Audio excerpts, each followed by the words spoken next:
2023 3673 dari program studi pendidikan guru sekolah dasar dan mata kuliah pelajaran hari ini pendidikan agama Islam, dan dosen pengampu kita Dr. Haji Hendra Wijaya, sarjana agama, magister pendidikan agama Islam. Dan sekarang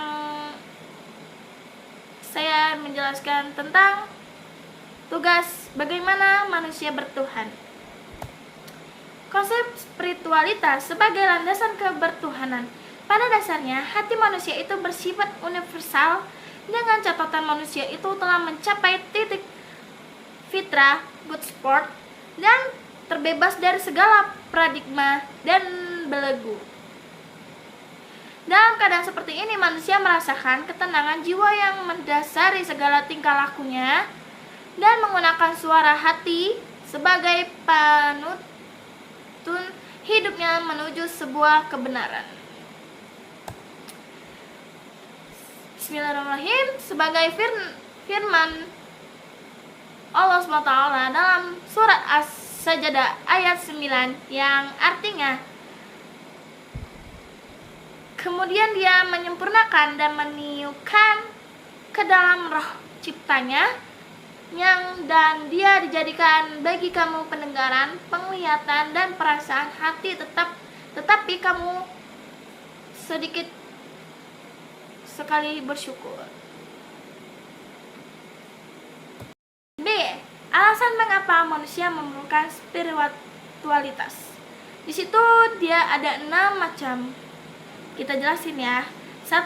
Karena manusia adalah makhluk ciptaan yang terbatas, yang memiliki kebebasan untuk memilih.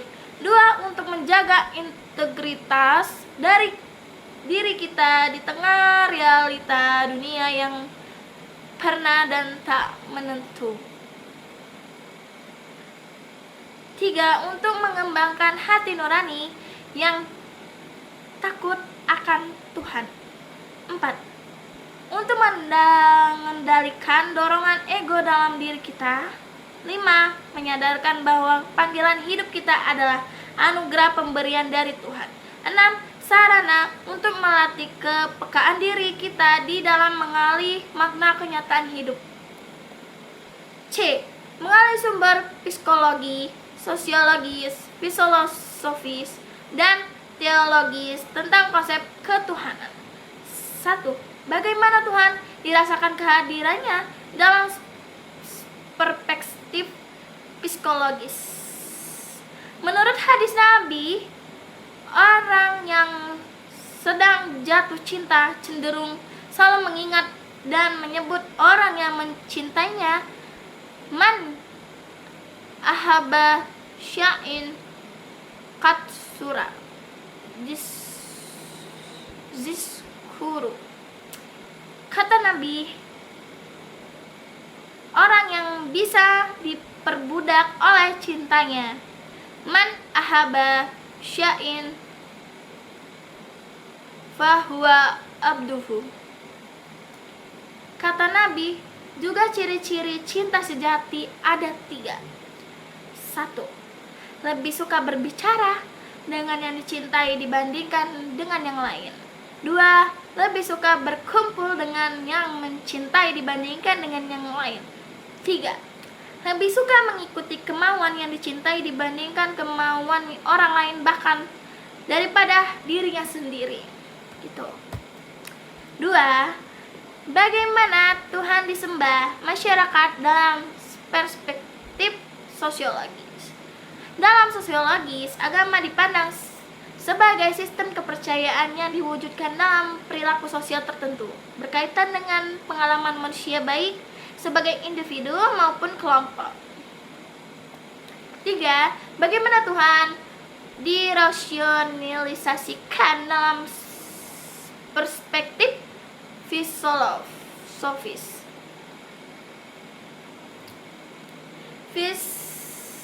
Filsafat ketuhanan adalah pemikiran tentang Tuhan dengan pendekatan akal budi, yaitu memakai apa yang disebut sebagai pendekatan filosofis bagi orang yang menganut agama tertentu, terutama agama Islam, Kristen, Yahudi, dan lain-lain, akan menambahkan pendekatan wahyu di dalam usaha pemikirannya.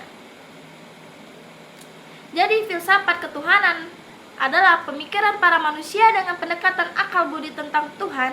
Usaha yang dilakukan manusia itu bukanlah untuk menemukan Tuhan secara absolut dan mutlak, namun mencari pertimbangan kemungkinan bagi manusia untuk sampai pada kebenaran tentang Tuhan. 4. Konsep tentang Tuhan dalam perspektif teologis. Dalam perspektif teologis, masalah ketuhanan, kebenaran, dan keberagaman harus dicarikan penjelasannya dari sesuatu yang dianggap sakral dan dikutuskan karena dimulai dari atas, dari ketuhanan sendiri melalui wahyunya.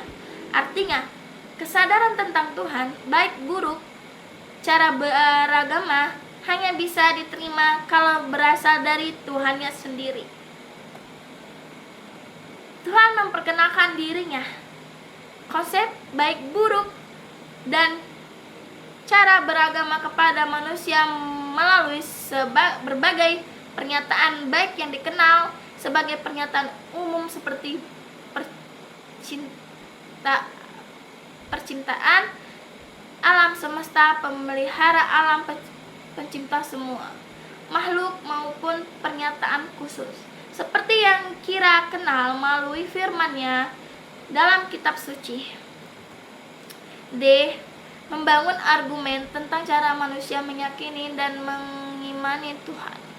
Iman kepada Allah SWT merupakan pokok dari seluruh imam yang bergabung dalam rukun iman. Karena iman kepada Allah SWT merupakan pokok dari keimanan yang lain, maka keimanan kepada Allah SWT harus tertanam dengan benar kepada diri seseorang. Ada dua cara beriman kepada Allah SWT. Satu, bersifat ijmali.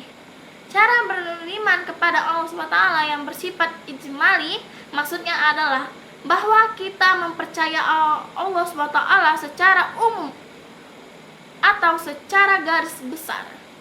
Dua, bersifat tafhili. Maksudnya adalah mempercaya Allah secara rinci. Kita wajib percaya dengan sepenuh hati bahwa Allah SWT memiliki sifat-sifat yang berbeda dengan sifat-sifat makhluknya.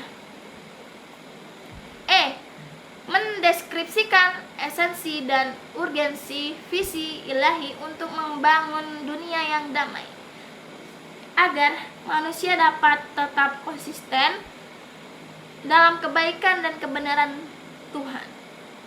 Maka manusia dituntut untuk membangun relasi yang baik dengan Tuhan.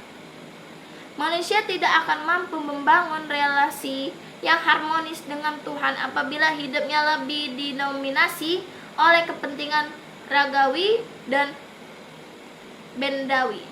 Oleh karena itu, sisi spiritualitas harus memakaikan peran utama dalam kehidupan manusia sehingga ia mampu merasakan kehadiran Tuhan dalam setiap gerak dan sikapnya. Baik,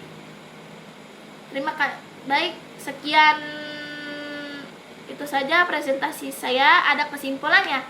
Apabila manusia telah mampu mengasah spiritualitasnya sehingga ia dapat merasakan kehadiran Tuhan, maka ia akan dapat melihat segala sesuatu dengan visi Tuhan ilahi. Visi ilahi adalah yang saat ini dibutakan oleh umat manusia, sehingga setiap tidak tunduk dan sikap perilaku manusia didasari dengan semangat kecintaan kepada Tuhan, berbagai manifestasi kebenaran dan universal dan pengabdi serta pelayanan kepada sesama ciptaan Tuhan. Dengan begitu akan ciptanya dunia yang damai. Terima kasih atas semuanya. Apabila ada kata salah, saya minta maaf kepada Allah, minta ampun. Wassalamualaikum warahmatullahi wabarakatuh.